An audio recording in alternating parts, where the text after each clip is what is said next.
Right, today is lesson 7 on the Miraculous Life of the Buddha, SD 52.1.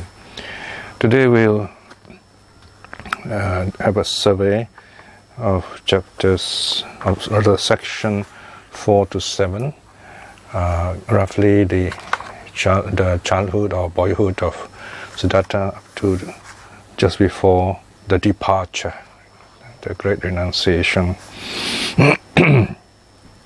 Now, if we look at the life of the Buddha, we are looking at a life change, a very, in a sense, very powerful life change or very powerful challenge in our lives. We are asking the really big question in our life, if you like. This often happens in a young adult's life.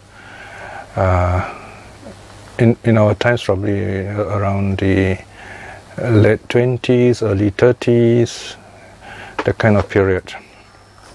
That's the time when Siddhartha renounced the world. That's when we begin to question the value of life, things like that. So that is the end point, if you like, of what we're going to reflect on today. So I'm going to talk a bit about what are the events that led up to this very powerful challenge, this powerful state of mind that overcame the young Siddhartha. So although we say young here, by that time he's kind of a mature man already. You might say it's like someone in our own society, modern society, someone who's already a mature adult, already working, may or may not be married, and suddenly begins to question, what am I doing here? What sort of work am I doing? Is it worth it? Am I selling myself to the company? Am I being given money in exchange for my humanity, my freedom? What should I do with my life? Questions like that. So we're going to summarize what led to that kind of powerful thought. If you look at the life of the Bodhisattva, Siddhartha, the life of the Buddha before he became Buddha, you will see almost every important episode that either reflects his inner personality, his natural propensity for the spiritual life, a child prodigy in spirituality, or you see for tokens, you see signs of this young man. He's going to do something really big. We already kind of know. Of course, for us, the omniscient audience who are looking and listening to this story of the Buddha 2,500 years later, we more or less know what's going to happen. But it's still exciting to see how this young man evolved to become a thinking person, a questioning person, and then someone, a man of action to seek the truth. In a sense, this reflects our own life as a mature, free adult who really sees what is real or false before us. So, remember the child is born, and then the king got this holy man to come along, these Brahmins, and they already predicted there are two possible paths for him, but one, Gondanya, put up one finger and said it's going to be the Buddha. And then the next episode is Asita and his nephew. He again affirms this child is going to become special, is going to be a teacher. Asita is very sure of it. In fact, he's happy at this fact, but then he's very sad. He kind of wept because he's going to die, he's going to pass on. He's very old, he's going to miss all this teaching. But then in his magnanimity, he advises his young nephew, say, well, you better watch out. This Siddhartha is going to leave home, and when he does, you should follow him and benefit from his teaching. Now that's what others say. As for Siddhartha himself, even as when he was as young as 7, you find that he's already meditating. It shows that he is by nature the kind of person with the ability to journey within, calm himself down in deep meditation. But then even before that, on the day he was born, there was already miraculous stories about him standing on his feet the moment he's born. And then there's also the story of this kind of vision of Siddhartha standing on the head of Asita.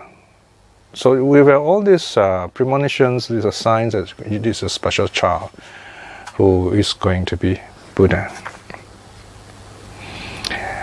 The fact that Siddhartha, during the plowing festival, decided to meditate. He was left all alone under the jambu tree, and he was sitting there deep in first jhana. So it shows that he already has this ability for meditation, this deep sense of able to attain very calm, very profound, very clear and peaceful, joyful mind. But again, he's a young boy, he's only 7, so his father is not very... Of course, it's something remarkable. His father is not too happy to say this because he thinks, oh dear, what's going to happen to my son? He's not going to be a ruler, he's going to be a holy man. So it's kind of mixed feelings. So now, this is the father's role now, in a sense, preparing Siddhartha to be Buddha, to renounce the world. He becomes the overprotective father who gives his son all the worldly pleasures to keep in the palace, so that he would be a world ruler, powerful king anyway, one day. So the king built him 3 palaces, one each for the 3 seasons, the hot season, the rainy season, the cold season, and he has thousands of women attending to him. So he has this life which is only a dream for the modern teenagers, for the modern adolescent, modern young people. So imagine, at that young age, we can say that, let's say from adolescence, beginning of adolescence, right up to his youth, so in his teens up to early 20s, he's having this amazingly pleasurable life, which only the modern teenagers only dream about, maybe go for a date or something like that. So here is a bit of an overdrive, flooding, if in psychology we say, where he has all these pleasures in his life.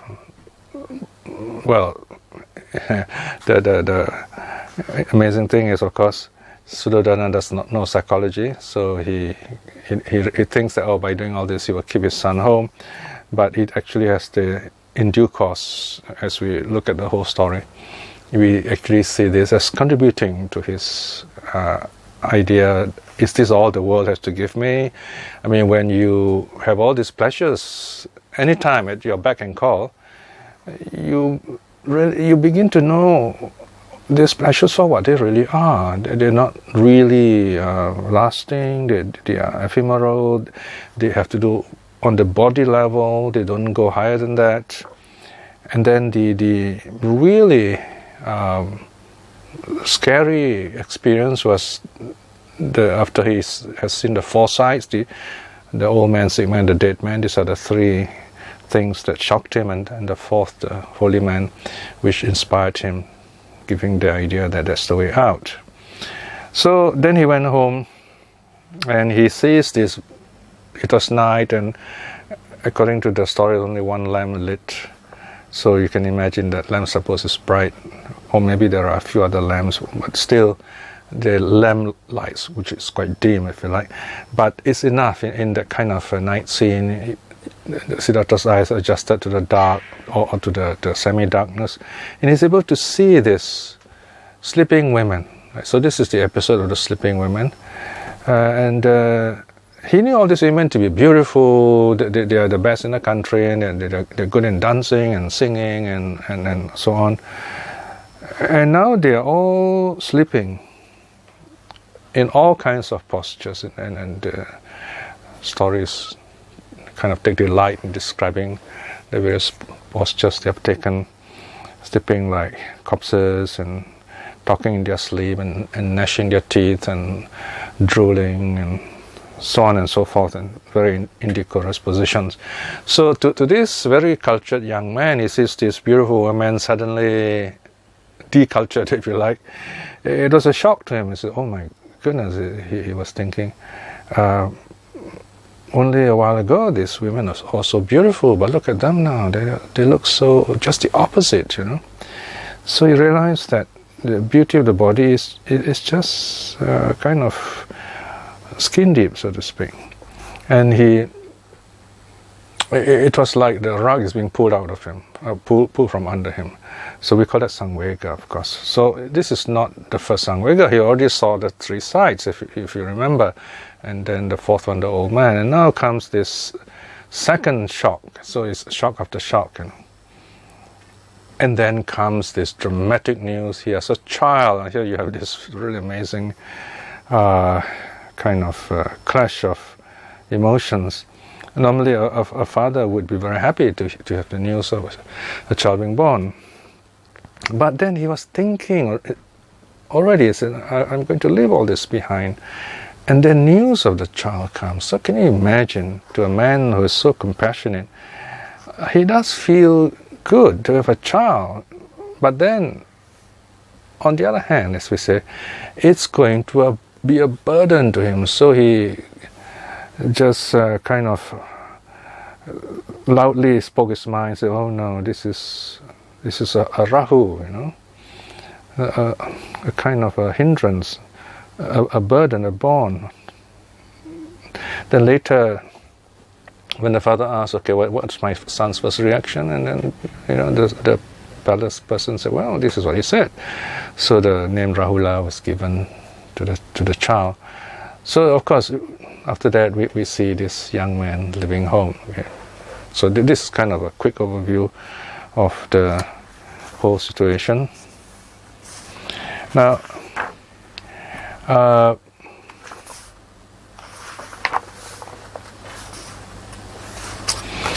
when we look at a bit on the divine messengers. We know the divine messengers, or the Devaduta, the four sights, an old man, a sick man, a dead man, and this holy man. They are normal day-to-day visions. We see these things kind of often enough in our daily life. I think at any time, if you were to walk out today or tomorrow, you are likely to see an old man. But then we make nothing of him. We say, well, okay, it's an old man, you know, maybe we might help him cross the road or something, and that's about it. Yeah, maybe we might, you know, just reflect, oh, I'm going old too, you know, and what shall I do now? And then you more think of like insurance and wills and things like that. And maybe we even accept death, and that's it, you know, we don't think much about it. It doesn't impact us the way that it did on Siddhartha. And then we see a sick man, a friend is sick, or someone is sick, or we ourselves become sick. We go to the doctor. We have our insurance, we have the specialists, and we're amazed at how beautiful and comfortable these hospitals are, and so on. So we kind of, sometimes we feel that it's okay to be sick even. So the impact is not there in our times. So from there we can already guess how it's like in the Buddha's time. It's different from today. The environment is different, okay? And the person is different. And then of course the dead man, someone dies. We feel terrible, we feel devastated with death, especially someone we know suddenly is no more there. We will not see this person anymore. So that comes as a shock. We feel a deep sense of loss and so on. But then we have other people, we have other things to do, and we are taught to forget these things. And when it's all over, we get back to our daily routine. So there again, we have seen an old man, sick man, dead man, but we're not really shocked. Okay? So the question is, how is that? Well, number one, we in a sense we are prepared for it. We kind of know it's going to happen. We already have some views in our minds, and then we project onto what's happening there. But in the case of Siddhartha, he did not do that. He has no views or previews of these things. He was so used to the idea of a life of pleasure in his palace. Of course, the suttas, or the commentaries rather, present to us a picture of a rather seemingly naive young prince. This is as far as the story goes, the narrative. Okay, so this is for narrative effect. So he's presented as a young prince who's so used to pleasure, he doesn't know what an old man, a sick man, a dead man is. So you have this Channa who acts as a commentator to him. It's almost like a movie thing. So of course in the Buddha's time, this kind of, in the Buddha's time and then the centuries after that, you find this is a kind of story which is also entertaining. So it's like a movie to the people of those times. So this prince and his charioteer, they are the two, it's like a talk show. They talk to each other, there's a dialogue, and then people listen and they get this teaching on impermanence from there. So Prince Siddhartha will ask Channa, why does this man look different? And then Channa tells him the word. He said, this man is old, and so on. And then what it means to be old. So you find there a kind of reflection put into a story form, so to educate the people. And then same thing when Siddhartha sees this sick man, so why is this man different? And then Channa says, well, he's sick, and he defines what is sickness. And then the dead man, why is this man not moving anymore? Why is his color different? Why is people crying? And so on. And then Channa explains what death is. Okay, these explanations are in many ways helpful. But then the next part is, Siddhartha is a deep thinker. He says, wow, this is happening to these people. I'm also a person. Will it happen to me? Then he's told, yeah, of course it happened to you too. Then he's able to relate all these truths he has discovered.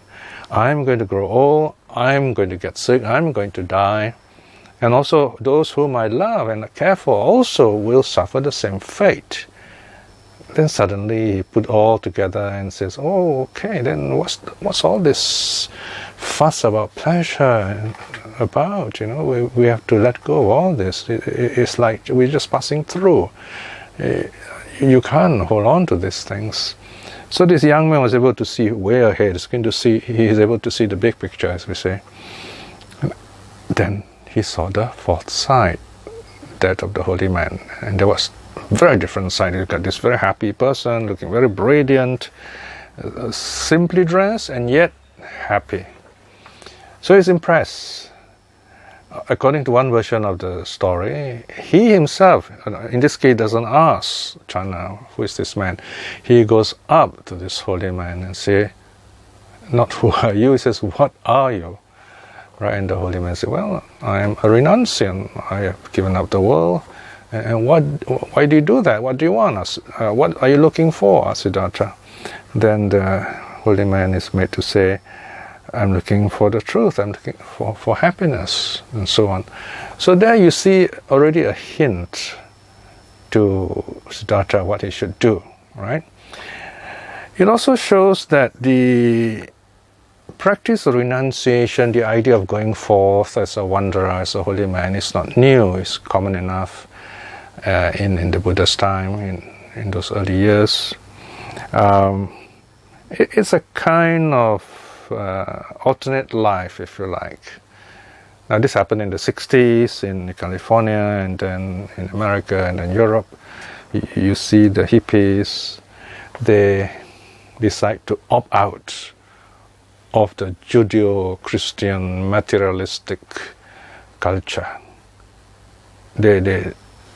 see that as the West. So they effectively, it's like they say, okay, we got enough of this Western life, we want to discover something different. The world has so much to teach us. So they are willing to experiment in anything that is other than Christianity, other than the West. So that's when Eastern culture came in, really a wide range of cultures. Of course, one of which is Buddhism. But then we can't say it's a Buddhist thing because there's so many other things going on, and people kind of look at all this, even Buddhism, the way they want it. So, it's not really Buddhism, it's what they make of Buddhism. It's like you have this beautiful diamond and you use it as a paperweight, if you like, and so on. But it was a good start. From there, well, we all grow old, even the 60s, they grow old. Now you have like a new generation already. Now it's 20-something, so imagine how long ago that was. So even all these hippie movements die out, if you like. But the hippie sense inside us is always there. This idea of wanting to discover what really life is about, freedom, things like that, it's always there. So this is what the fourth sight stands for. And Siddhartha started feeling this is what he wanted to do. So that's what we're going to talk about the next time. Why he left home, and what are the events attending to that time. Some of the other challenges he faced in this connection. Okay. Let us now close with a short reflection. The life of the Buddha, in many ways, kind of remind us of our own lives. Our own lives are reflected in the many wonderful aspects of the life of the Bodhisattva and the Buddha. And very often there comes a point in our life when we evolved into such a level we begin to question everything around us, because we know there are some things which are higher than what we are getting now. We are not getting the best deal. What is that best deal? So the life of the Buddha is telling us all these wonderful openings, this new freedom that we can find, and this is one of the most wonderful things about the Buddha's teaching. Reflecting in this way is wonderful, good karma. By the power of such good karma, may we be blessed with the wisdom and courage to at least aspire to stream winning in this life itself. By all the good deeds we have done, by the power of the three jewels, may we be blessed with good health, and wisdom, long life, happiness, a clear mind, to continue practicing the Dhamma and attain its fruit in this life itself. May those whom we love and those we care for to be well and happy, and those who are practicing the Dhamma to find the path in this life itself. And by the power of the three jewels, to may those who are lost and confused about Buddhism and confusing others, may they too see the true teaching and return to the true path. May all beings be well and happy. Sadhu, sadhu, sadhu.